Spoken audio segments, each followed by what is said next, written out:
Welcome to the Slop Temple. We pray this video helps. In this video, I will compare Figma versus Webflow.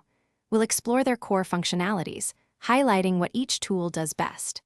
Figma is a leading design tool for user interfaces and prototyping, while Webflow empowers you to build and launch responsive websites without writing code.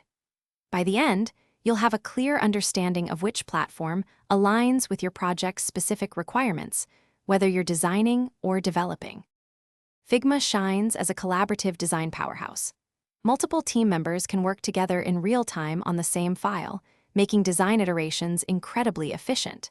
It offers robust prototyping features, allowing you to create interactive user flows and animations with ease.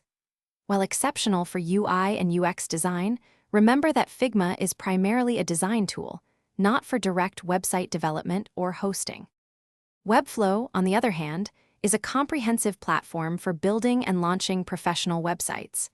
It provides a visual interface to construct responsive sites with clean, semantic code, eliminating the need for traditional coding.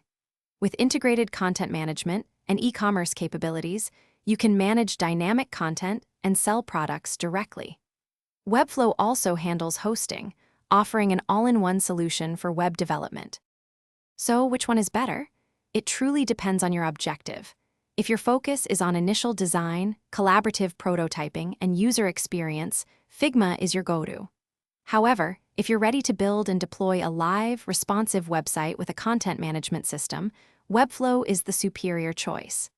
Many professionals leverage both, designing in Figma and then developing in Webflow for a complete workflow. Thanks for watching. Consider subscribing if we helped you.